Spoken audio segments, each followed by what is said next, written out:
Hello everyone. We will be continuing with the British social background part 2.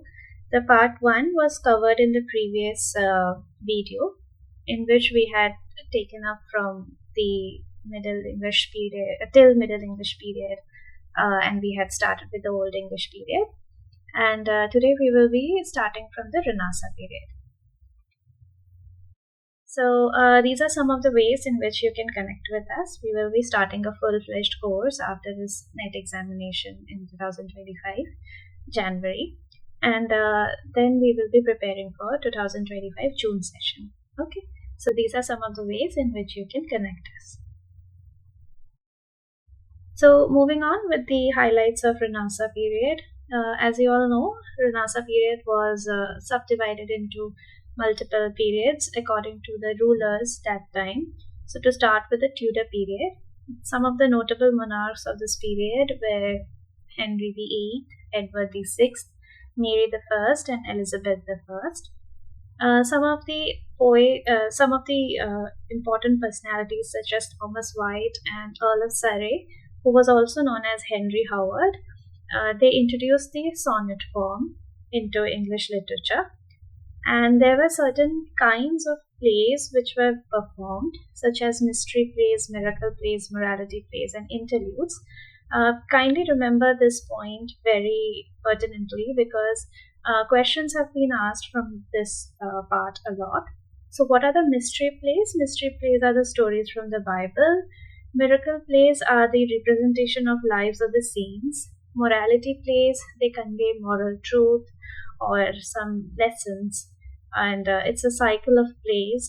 And interludes are short plays, and these were some of the things that were performed. Now you should remember William Tyndale. He was the Bible translator of the New Testament. And Miles Coverdale, he was the first person to print the entire Bible into English. The beginning of the English Reformation, or also known as the English Renaissance, had taken place during this period, and the Church of England adopted Protestant ideas. And we also know that during this time the middle class rose a lot, and there were concepts like capitalism and agricultural revolution had taken place.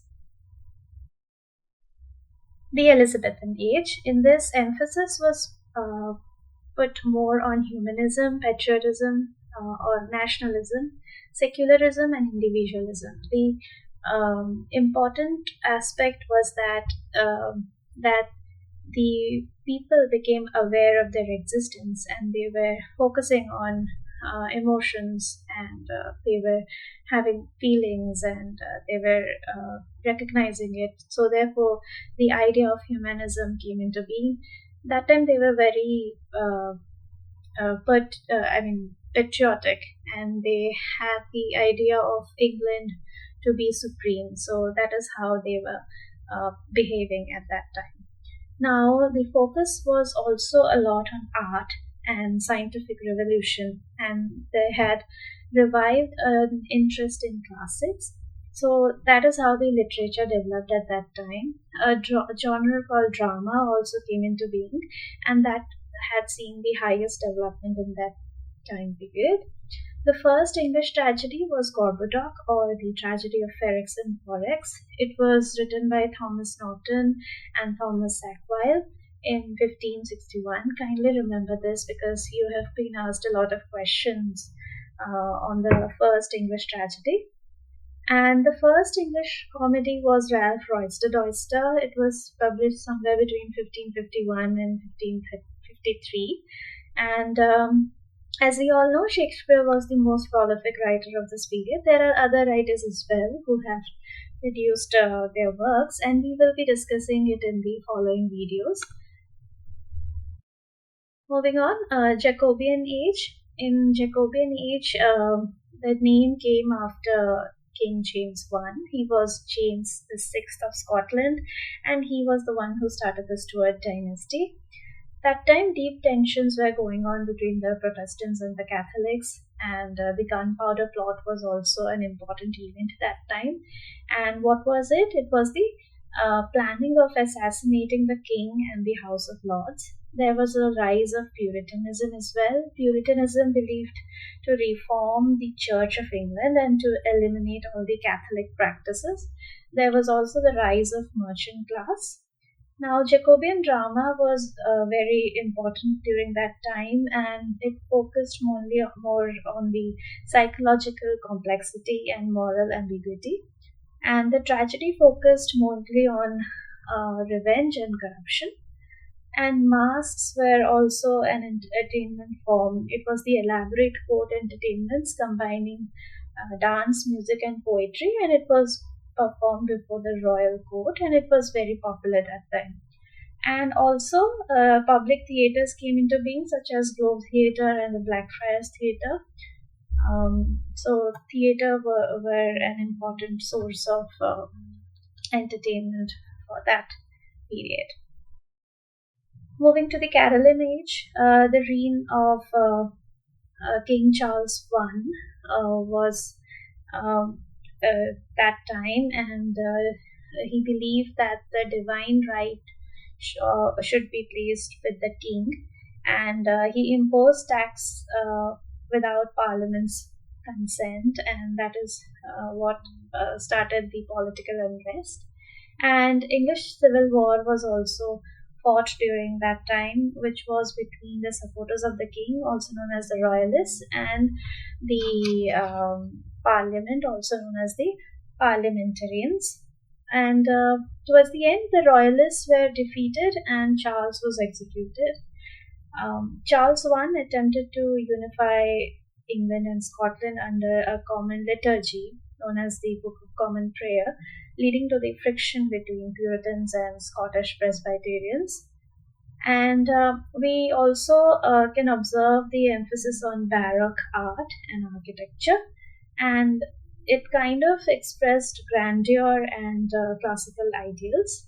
The Caroline age witnessed significant developments in the metaphysical poetry, and they dealt with complex themes like spirituality, love, and nature of existence. And they also used form called, a literary device called conceit. And the rise of Caroline drama was also important because themes of romantic intrigue, courtly manners, and moral dilemmas were discussed. Also, the Cavalier culture was very prominent that time because of the loyalty towards the king, the royalist loyalty, courtly manners, and fashionable lifestyle. Coming to the Puritan age. Puritan age were a group of English Protestants of the 17th century who sought to purify the Church of England from Catholic practices. Puritanism emphasized strictly on religious observance and personal piety. Puritans believed in a direct relationship with God, and they avoided any sort of intermediaries like church or anyone else or the priest. The concept of God's covenant played a key role, where the Puritans believed that God's chosen people are they who have the mission to create a holy society. Puritans followed the teachings of John Calvin. You should remember his name because he was an important personality who kind of preached these ideas, particularly his idea about predestination, where the belief that God had already determined who would be saved and who would be damned. And the era also saw the rise of theocracy in New England, where the religious leaders played a significant role in government and law. And we also witnessed the Great Migration, in which Puritans were migrating to American colonies, especially New England, and they were trying to build a society which was religious, and they had the freedom and things like that. The Puritans' strict religious and social codes often led to tension between other groups as well. They clashed with Anglicans, Catholics, and dissenters such as Quakers and Baptists, who were challenged and their authorities and doctrines were into question. The Puritan movement also came under attack of the English Civil War.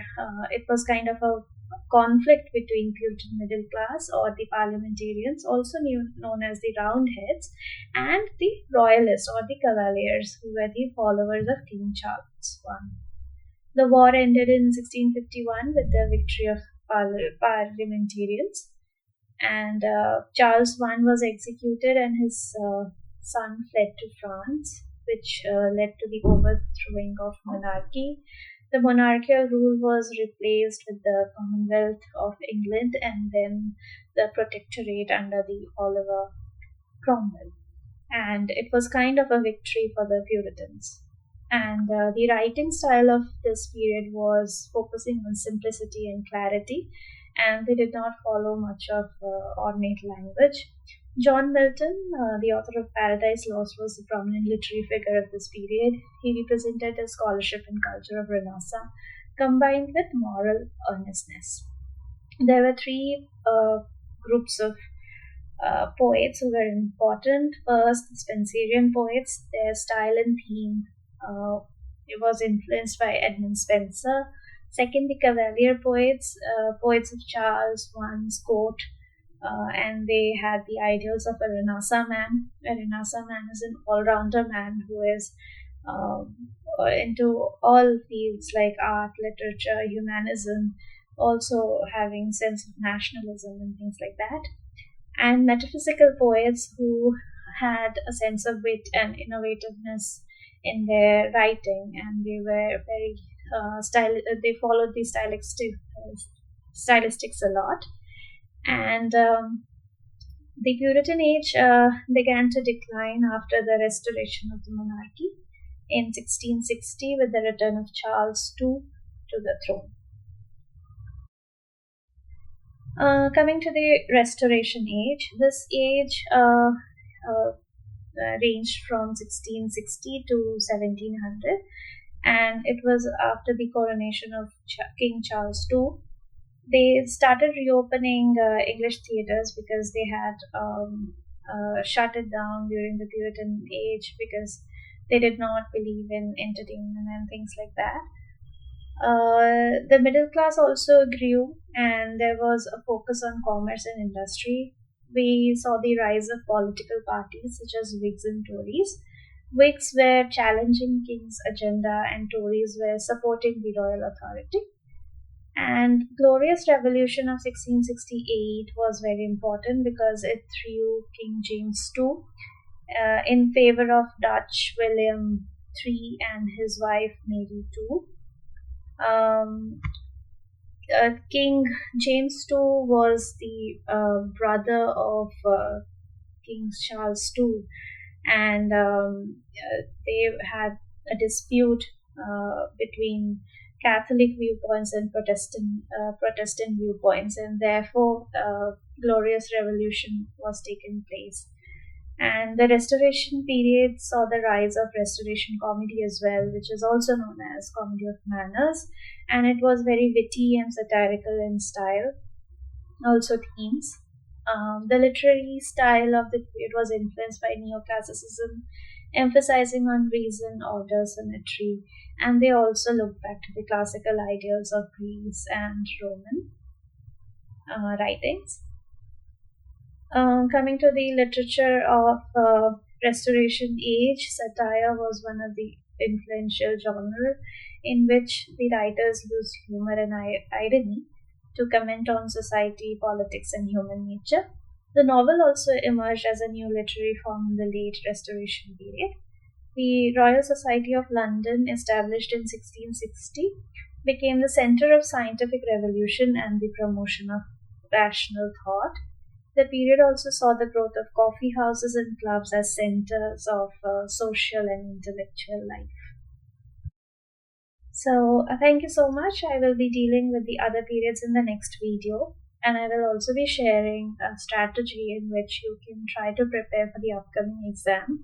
You have still 10 to 12 days with you, and I think you can work wonders if you prepare according to a strategy. So, please stay tuned.